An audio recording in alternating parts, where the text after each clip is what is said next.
Can we reduce 28 words into 6 and still keep the ideas exactly the same? Of course we can.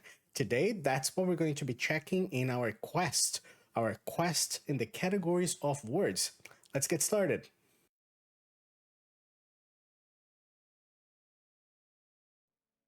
So today we're going to take a look at how is it that we can reduce phrases and make sure that we're providing an idea that is concise. And still we're going to see how even if we have not a lot of words, we can still be expressing quite complex ideas.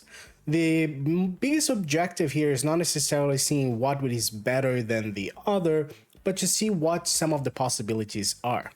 But before we get started with our lesson, a message from our sponsor, myself. But maybe this is the first time that you see my channel. If it is, welcome. My name is Leonardo. I am an English teacher. I am based in Toronto, Canada.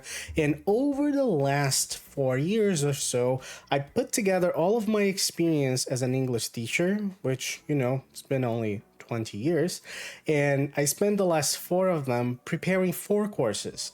I separated these courses into 4 categories: sounds, words, rules, and communication. These 4 courses, they are the essential foundation for your English knowledge, for the knowledge of your English proficiency.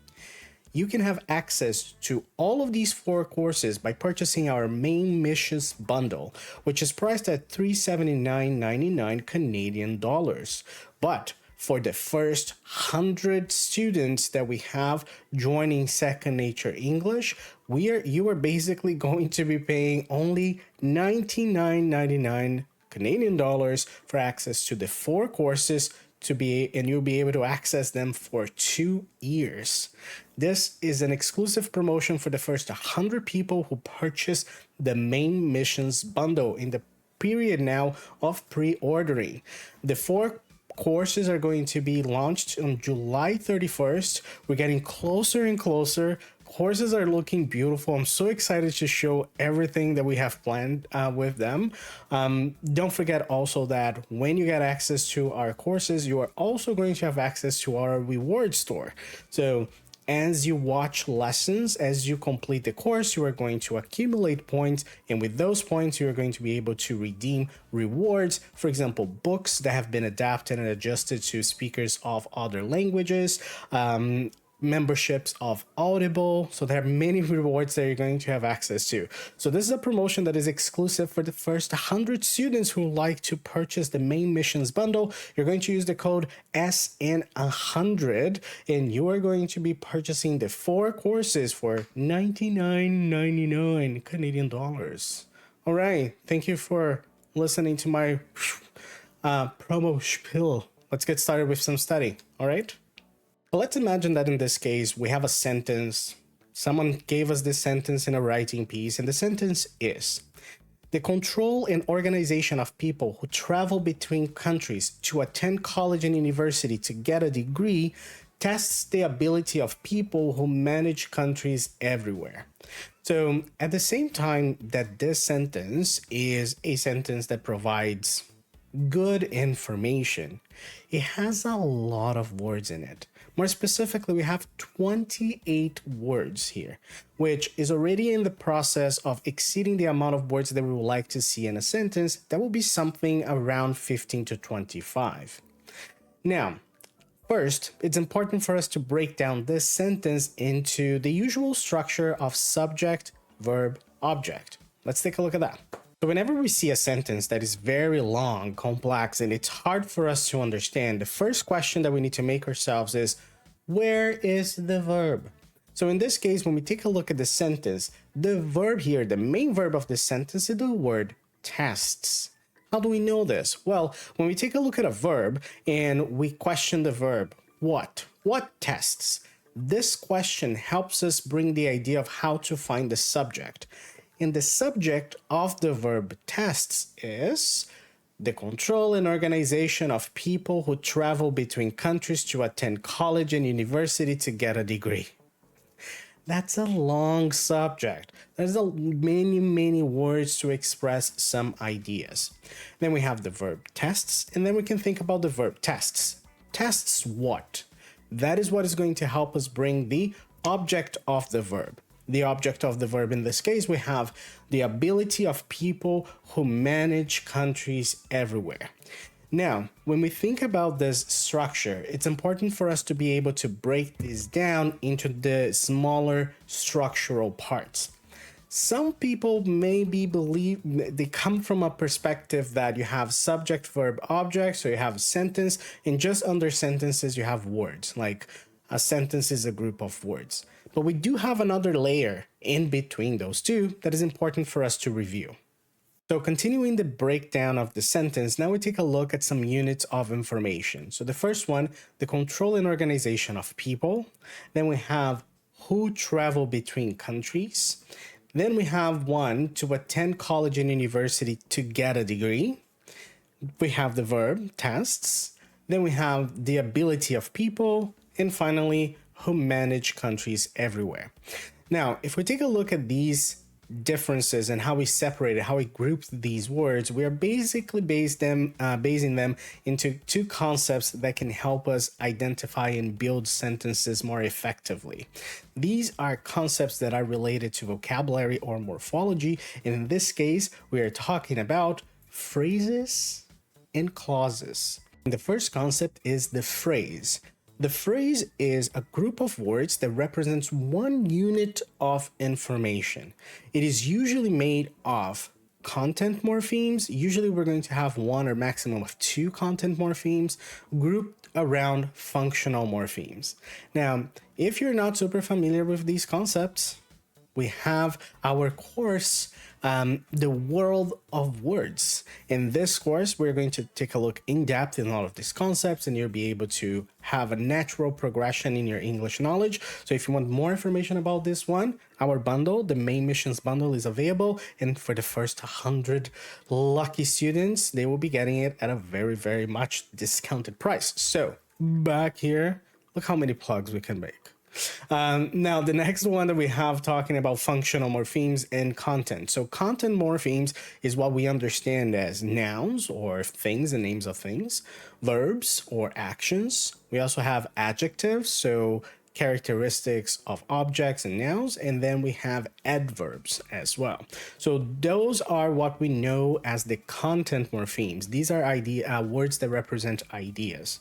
And then we have functional morphemes. These are the words that represent grammatical function when we are building. For example, a versus the, or some versus many. Things like that. All of these words, they are basically building contextual information around the content morphemes. So that is going to be a phrase.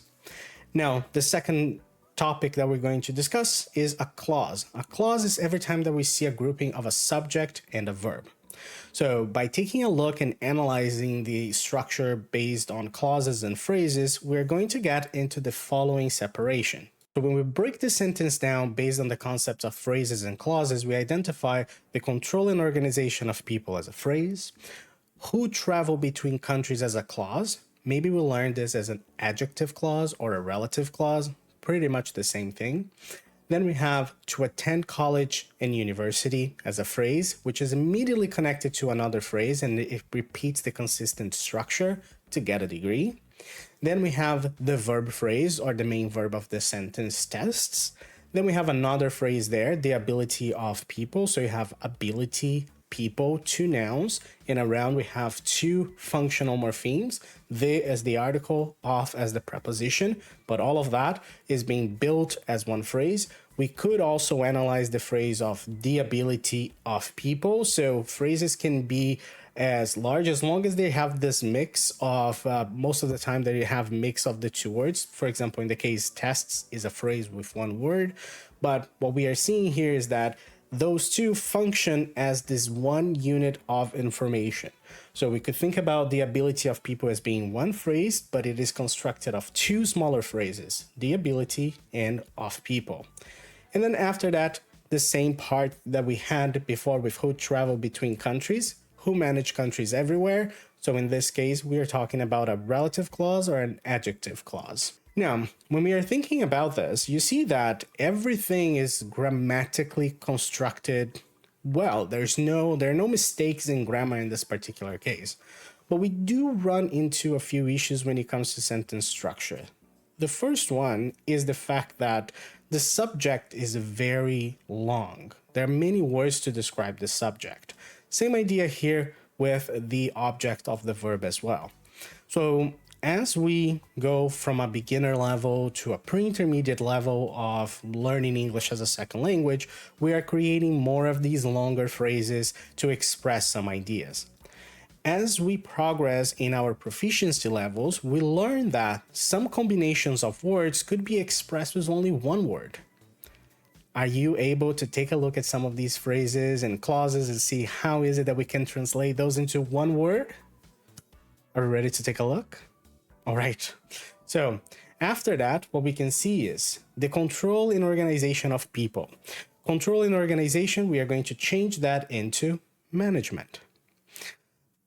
People who travel between countries or something that is related between countries, we're going to say international.